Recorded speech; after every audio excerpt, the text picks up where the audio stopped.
And good day. Welcome to the Viking Coaches Show here at Big Mike's Coffee Shop here in beautiful Newland, North Carolina, here on Panola Street. We always appreciate the coffee shop for hosting us and hosting our weekly coaches shows in those days we can get there when the weather and everything else allows us to get here. But beautiful day today to come together and just to talk a little bit of Viking basketball. We're here with Coach John Gage, and I appreciate him taking the time to speak with us. And also we appreciate, of course, Kenny Johnson Staging, Johnson Entertainment Group, the work they do for the schools, for the players, for the teams. Kenny does just so much work when it comes to helping out with coaching teams, to helping with the lighting and the atmosphere there in the arena, to things he does in the community. So if you have a need for staging or you're doing an event, please reach out to him. And Kenny, I'm sure, will be happy to talk to you about what services and everything that he has to offer. So again, we appreciate Kenny. Again, we appreciate Mike and Jackie Nelson here as well for their partnership with us here with these shows. And Coach, we'll just get right into it. They had a couple of playoff games here in the postseason, so able to host a game. And with that terrible game, it was a very close first half. It was a 1-2 point game a good ways through that. They got off to a pretty good start, but y'all were able to kind of get your feet out under you and then back under you, I should say. And then it came out the second half, and it was almost like an entirely different game from the first half. What were the magic words you said at the halftime break in the locker room that flipped whatever that switch was? Well, we just talked about what we talk about all the time, which is just defensive intensity and how it's got to start on that end of the court. And we really were just kind of going through the motions in the first half and a little tight. I don't know if some of that had to do with, it being a playoff game and sort of being in our own heads, but we just got out and played with effort and played with intensity and energy, and you started to see the results of that. And we started getting deflections and turnovers and turning that into offense, and which is when we were really at our best, is when we were getting out and creating offense with our defense. And so, yeah, just the energy level was completely different to start the second half, and that's what we really touched on at halftime. How important was it to get a win at home in a playoff game for your seniors, for their final home game, that they can go off that floor with a win like that? It's huge. I mean, we talked about leading up to the game how we had not hosted and won a home playoff game since the group of seniors this year were freshmen. And so to that note, we had before the game, we had Landon Hughes and Landon Ingham, who were two members of that last team that won a home playoff game, come and speak to the guys and talk about what that meant to them. And they both also had really significant roles in that home playoff win back several years ago. So they understood what it meant and how important that was, and to really sort of put that positive stamp on the end of the season. And so they understood the magnitude of it, I feel like. And that was something we really touched on. And it's huge to be able to build off moving forward. That's something that we hope to build off of going into next year. And it is rare to have a 1 point lead at halftime and it become a 25 point lead after three quarters. It was a very fast turnaround. I mean, yes. I was sort of like 33-9 or something like that, just in that third quarter. Yeah. And it seemed like, do you feel like that was the best quarter of basketball maybe you played all season, or do you feel like it just other factors kind of factored in other times that made them better? Sure. I would put maybe, I'm trying to remember if it's the second or third quarter against Mitchell that we had at home earlier this season was a really, really strong quarter for us. But, I mean, it's right there. If it's not the best, it's second for sure. It was really, really impressive how the guys responded, just the intensity they came out with. So, they were playing some really good basketball. So, yeah, I would put it right up there.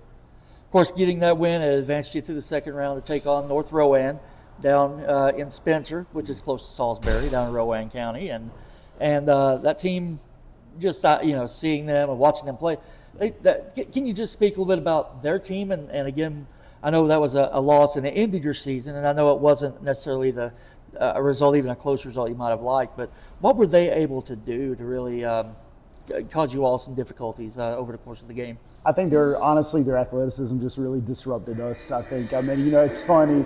We walk in the gym and they're all like shooting around, and it's like a dunk contest out there, and they're, all of them are like just throwing it down. And you try to talk to your guys about like how, that doesn't really matter. You still got to play basketball. Like dunking in an empty gym doesn't mean anything. But, they're high school guys. It's easy to say that and for them to say it doesn't matter. But then, inevitably it does get into some of their heads, I'm sure. And, it's very, it's a very different environment for them. And I think that we just got overwhelmed early. Really, when you look at the quarter-by-quarter breakdown following that first quarter. We kind of were able to hang with them for the most part after that, but we were just so overwhelmed in the early going there that we were kind of fighting from behind for every point after that. So, I mean, I think, yeah, they just really, really jumped on us early. Their press gave us some trouble, which we knew they were going to press us, right. but nevertheless, we just made some sloppy turnovers and, gave them some easy buckets off of that, and, yeah, just sort of snowballed early. I was going to say, how much did you feel like that press really dictated kind of in some ways the outcome of the contest, and that, just the ability to not turn the ball over, Sure. the ability to get the ball across. And again, not that your guys don't handle the ball well, Sure. but a true point guard, it kind of shows that, that comes to light a little bit when you have that much pressure. Sure. If you have a guard that can penetrate that, make it, make the right decisions, Sure. where to keep the ball. And you said you felt like the press kind of affected you in that way. Yeah, and I certainly won't put it all on the point guard because, when Right. it comes to execution against press, it's on all 5 guys to be in the correct spaces, make sure, if it's a zone press, you're filling middle and you've got a trailer. If it's a man press, you're clearing out to the correct spaces to take away the second defender. So, it was on everybody. But, it's funny, because the thing that people get wrong a lot about the press is that, it's just about turning you over in the full court when really, it's just as much either forcing you into a quick shot when you're not necessarily in rhythm to take it, or getting a steal when you're in recovery. And that's really, I think, where they were really successful is getting us taking bad shots early. Now, granted, we did turn it over some in the full court, but really when we were in the half court, we were taking some poor shots. And honestly, the press was one of the major factors, but also I just don't think we were defending the way we were supposed to. I don't think we were executing our defensive assignments. We were giving guys clean open shots that didn't need to be taking clean open shots, and really got them into an offensive rhythm early. Because especially, with press teams, the last thing you want to do is give them confidence. And when they're getting easy shots and easy buckets early, all of a sudden they're playing with more energy, they're flying around, and all of a sudden if we're already in our own heads, that's exacerbating things. So really it was just kind of the cumulative effect with that. A little bit like the girls in their matchup with Queens Grant in their third round game. Very similar, where that press just really kind of causes you to go out of character, if you will, I guess. But were there things you did in that game with North Carolina that pleased you, things that maybe you maybe didn't expect, that you thought, well, we did do these things well. We did accomplish some things in this matchup, even though the scoreboard doesn't show the result you liked. Sure, I think that you can't, I can't deny the fact, and I'll give my guys credit, that I do feel like they competed and fought in the second half. When such a significant deficit at halftime, it would have been easy to just fold it up, and and that's not the kind of guys that these guys are. They competed and they fought with them in the second half. It was, unfortunately, we just built such a deficit in the first half that it was a lot to overcome. And I don't like to single guys out necessarily, but I thought one guy that and we talked about him a couple of times over the course of the season, that doesn't always show up in the stat sheet, but I thought Nick Daniels really got after it and competed in the second half and played. Against a team like that, you got to play fearless. You can't, you got to keep your composure and play with confidence. And that's something that he did consistently. He would go at them. He would not play hesitant, was flying around and make a lot of hustle plays. I thought Hank, particularly in the second half, was continuously competing. I thought most of our guys were competing. But yeah, again, just so much damage was done in the first half that it was sort of a blip on the radar. But that is a positive I'll take away, is I thought until the end the guys were fighting and competing. It was just, it was such an egg that we laid in the first quarter that it made it really, really difficult for us in the final 3 quarters. And of course, like I said, a teenager's psyche is so hard to read already, right? Sure. You don't know, how they're going to come out mentally. As you said, even just walking in a gymnasium, you see something, it can pop and stay in your head, sure. But overall, just assessing this season as a whole, the fact that you all, got to the second round of the state playoffs, you got to host a playoff game, you were a factor in the conference standings as well. You were in the kind of middle of the pack there, but you started the season, kind of well from conference stakes, for conference readout. Standings. How would you assess the season? What were some things you felt like with this team you were able to do that you probably hoped preseason you could do? And what are some things you feel like that this team can, again, even for next season, continue to strive to work on, to strengthen, especially even with new guys you'll have that'll be coming in? Sure. It's sort of zooming out and looking back at it. There are definitely positives to take away. We were we played just about every team in the conference close. The only teams we didn't have a win over were Heritage and Hendersonville, and I thought we could have gotten a win over both of them at home when we played them. We just sort of faded at critical times. Got some big non-conference wins over the course of the season, and really held our own in most every contest, save for first time we played Hendersonville and North Henderson, and then North Rowan in the playoffs, unfortunately. But I do feel like we left quite a bit on the table in terms of, I thought this was a team that was capable of winning a conference championship. And so it's disappointing to me that we were not able to achieve that. And, there's a lot of factors that are involved in that. We were just very inconsistent, I think, in terms of our mental focus, defensive execution, in terms of our ball movement over the course of the season.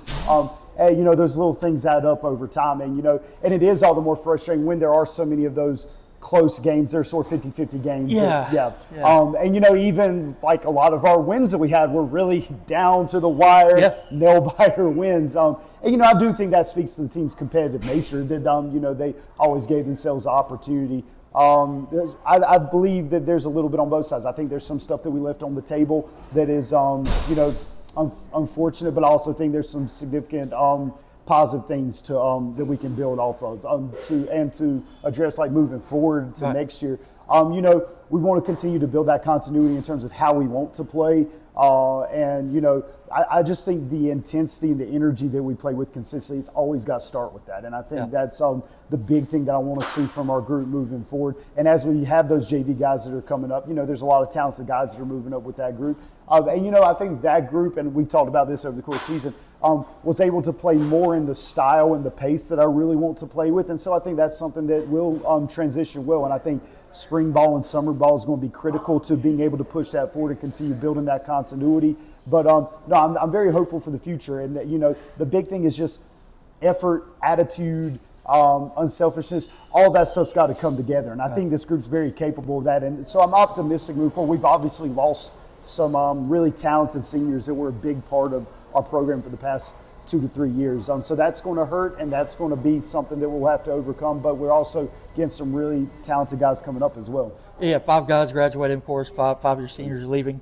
As you take a final look at this year's club, yes, what one thing you're going to take away from this group, just as a whole, just maybe one word, 2 words that might describe your thought about this group this season, and then what is ahead once you finish up? Now that you're getting ready, you mentioned spring, summer. Can you talk a little bit about how you work on your skills development, how you get prepared for another season? Because it's not like you wait until September or October to start anymore. To be competitive in a conference, in a state level, you have to be doing this stuff all season long, within the rules of the state, of course, association. Of course. But what are your thoughts? Like I say, just a couple of words or two about this team that we just completed this season, and then some things you'll have coming up as far as getting prepped for 2026. Well, it's sort of like we were talking about a second ago. I would just say fighters. That's what I would say about this group. They there may have been some mental gaps at points, and there may have been some like poor decision making at different critical points. But overall, they were always competitive, and they were always they always gave themselves opportunity in majority of the games that we played. And so I think that speaks to just this group as a whole. They were willing to fight and compete, and so that's what really stands out to me about this group. I wish we could have got a few more wins, but that's what I would say about that group, just fighters. In terms of the offseason, it's a grind. There's, take a couple of weeks off to recuperate and stuff like that, and then the guys are gearing up for travel basketball, which is where they'll, develop some chemistry, and then we'll also be starting up in the spring. We'll have some skill workouts a couple of nights a week. We'll start up our weight training program to try to build guys' bodies up, and then and we'll do that for the majority of the spring, and then the summer. The month of June, we're getting after it really hard, and then, it's always a balancing act when you've got guys that are involved in multiple sports and things of that nature. And we try to work with the other sporting groups to make sure that we have a schedule that allows guys the opportunity to be able to do both if that's something they're interested in doing. So we do make it possible. We work particularly since so many of my guys play football, we try to work in tandem with Coach Farmer. It helps things on our staff as well, but to make sure that there's time available for them to do both. So in the summer we're playing a lot of day camps. We'll have like morning workouts a lot of days of the week, and then we'll play in day camps. We usually go to North Henderson, and we'll go to Irwin High School and play these groups that have day terms. So you're playing 3 games a day. It's kind of like y'all's version of 7-on-7 for football. That's exactly right. Right. Yeah, that's very equitable. Yeah, for sure. And that's just as much for you building up team chemistry and getting them used to playing together as much as anything. And it's a good time. It's a good opportunity to just build our culture up and build our chemistry up. Well, Coach, again, we congratulate you on your season. It's always good to be able to see our players on our own floor in the playoffs and the postseason. Yeah. That's a testament to y'all's work. I know it's difficult. You have guys that have bumps and bruises over the course of the season, No and doubt. they got things out. And I know you'll be missing some of those guys next season. For sure. I know I'll be able to lean on the seniors that you had this year, but a good crop of guys coming up. Like I said, you mentioned Nick. Guys like Max Milliron, who started to kind of come into his own a little bit down low. Sure. You got J.J. Washington, who's a heck of a defender. Yes. Be taking on even a greater role than he's already had. Yeah. I think about someone like Owen Walsh that you brought up for the playoffs. Yes, sir. He got a little taste of this postseason at the varsity level. Oh, for sure. That can't help but help you. Blaine Kirkpatrick. Blaine just really, it seemed like the last couple of weeks of the season really just kind of showed a lot of confidence out there. It seemed like he was really confident in taking the ball and just really trusting in his abilities. He can be a difference maker. So sure. we hope to see again. He may still grow a little more between now and next season too. Which okay. I think Zane Chevron's going to make a big jump as well. Yes, I think so as well. As Zane saw, a lot of kids that saw, players that saw time this season. You were able to get into the rotation. I think that will certainly help your prospects when you transition to a new squad, because every team's different. We've said that before. For sure. Every team has kind of its own identity. So it'll be interesting to see how this team kind of gels together, because again, you have somebody like a Hank Johnson who has just been really a heart and soul of the offense for 2 to 3 seasons now. When you're missing that, who's going to kind of take in part of that void? It may not be just one player. It might be multiples. You got somebody like Landon Liner who's in there low, just his height and ability to shoot. You've got, of course, Oak and his slashing ability, just his, almost an unpredictability in how he can do something against you. Right. Hopefully you have players, like I say, especially at JV level, that have seen that and are able to come up and fill those gaps. So, we certainly wish the guys the best with that. I know you do some fundraising and stuff over the course of the season as well. Do you have any of those things kind of set up as of yet for the players? Yeah, so we're coming up. Our big fundraiser in the off season that we've got is we volunteer at the Highland Games over the course of summer, and we help with running the different lots that they have, shuttles and things of that nature. So that'll be a good opportunity for us to again build chemistry, spend time together, and also be able to give back to the community in that way as well. So that's a really exciting thing for us. Do the players get to wear kilts as they help? They do not. We do not tell them that they can't, but but yeah. I'm thinking if you asked them to, maybe they would. If they were able to, maybe they might help a little bit of donations. If somebody saw, hey, they're really buying into this. They really like the I might have to look into that. Blaine Kirkpatrick, that's a Scottish name. That's a good name. I might have to talk to him about that. Oh, that's a fine name. Find some. Hey, almost every family has Scottish roots somewhere. Just about. You can find them and find a tartan. There you go. You have them with a kilt. So, and again, the Highland Games folks have always been. They've been really supportive of the programs too. I know the schools honored them one halftime earlier, or a little earlier in the season. Yes, sir. Late half of the home schedule. So again, a lot of folks who kind of help and work with the program. So again, talk a little bit about your JV guys just one more time. I know we haven't said a lot about them in our context. I know they didn't get a chance to play in a postseason per se, and then they're scheduled not quite as disjointed as the girls' JVs were, but there were periods of time where they had some breaks and the weather and everything else. But can you just speak about the job that Coach Farmer's done with that group and talk about them as a whole? Absolutely. Well, and finished with a winning record this year. Really, we're super competitive in the conference this year, and really, beat everybody at least once, except for Hendersonville. I think that's a very, very talented group that plays extremely hard. It's like I've talked about all season. They really, that JV group played a lot more similar to the style that I'm hoping to play as we move forward, as opposed to my varsity group that you had to adjust some stuff for.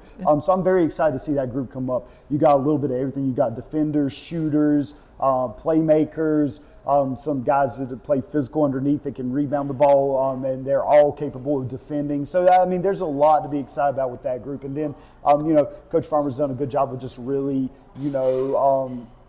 building the sort of culture and the sort of attitudes that we want to see out of that group as they move to high school, how we want to play, the style that we want to play, and really building it from the fundamentals up. So, yeah, I think he's done a really good job with that group, and they're really talented guys. So I'm excited to see those sophomores come up to varsity because I think that they'll bring a lot to the table. You mentioned it earlier where it will have to be a lot more by committee next year in terms of the scoring and things like that, and that's where these guys having such different skill sets and being so unselfish is going to pay dividends for us. And then the freshmen that are coming up, there'll be sophomores next year, are a really talented group of guys that play extremely hard. So I'm excited to see those guys continue to grow as well. Coach, I appreciate you taking time to be able to sit down and talk with us each week just about your team and just being open with us about the results, good, bad, ugly. Yes, sir. And I know it's not easy to come and talk about a game, in the playoffs, it was a struggle. Maybe, Sure. Didn't compete as well or competed well but didn't have the outcome that you would like. Execution-wise. But I know we appreciate you taking the time. Again, a good season, for all things considered. There are a lot of other teams that sat at home, sir. and didn't go to the playoffs. Yeah, for sure. And didn't compete as well as your guys did. So, again, we congratulate those guys. We do wish the seniors of the club the very best as they move on, and they will do something else. Maybe they look into college basketball. Maybe it's a different sport. Maybe it's whatever it is that they do. We hope that they continue to have nothing but success, and we, of course, thank them for their contributions to the Viking basketball program as well as to yourself and your staff. And, Coach, we thank you again for these, and we'll plan tentatively again to check up with you, maybe over the course of the summer or spring, maybe have a conversation with you to kind of see where things are coming, tell us some good things you're seeing, and just kind of get folks excited about next basketball season. I know it seems like a long ways away when you're talking about, October right now, but it'll be here before you know it. Absolutely. It's so fast. We're already in March. And who believes on a day like this in early March you have 70 degrees, feels more like May. But so anyway, so we're looking forward to October, looking forward to getting back on the court with you, Coach. Thank you so much for your time, and wish you nothing but the very best. Yes, sir. Thank you. And thank you for watching. And once again, we appreciate our sponsors, Big Mike's Coffee Shop, for hosting us for these coaches shows on a weekly basis. Mike and Jackie Nelson, just appreciate their camaraderie with us and their work with helping us to bring these to you each week. Again, I want to tell you right now, they have a St. Patrick's Day menu that's out there. They've got a Lotus Plant Power menu out there as well. They've got their regular items they have that's recurring, as well as they have muffins and cupcakes and different things here that you can have to eat as far as breakfast items, lunch items as well, sandwiches, biscuits, things of that nature. So please, if you're hungry and you don't want to go very far, come to Big Mike's Coffee Shop. They'll be able to take care of you. And then, of course, Johnson's Entertainment Group. You wouldn't have had a red light without Kenny this year. Absolutely. So Right. we appreciate everything that Kenny does. Makes that pregame introduction so much fun. It really does. And and it really does bring an air of excitement to the games. And Kenny's been part of these programs as far as a parent, as far as a coach, as far as a contributor for a long time. And we're thrilled that he was able to help us and partner with us this year as well. And we thank Kenny. If you get a chance to see him in the community, please make sure to thank him as well. I know it's I just appreciate him being willing to support all of our students, not just a child or not just a single one or two people, but supportive of the entire program. So we're really grateful for that as well. So until we catch up with you again, this is Jamie Shea with the Avery Journal for head coach John Gage. Thank you so much for watching. We'll see you down the road. Right. Always that little pause. They're like, okay, well, no, I'll slip it. I'll split it on the video so they know, hey, it's right here. So yeah, good stuff. Let me box it. There it is. Yes, sir. If I can open this thing, all right. All right, there you go. Yeah, that's all right. That's all right. You're at the coffee shop. You better get something now. Yeah. I'm surprised the work wife hasn't called saying he wants his Fruity Pebbles or something. But he might be at a track meet or something. I was about to say, if I was seeing him again today, I would get him something, but I don't think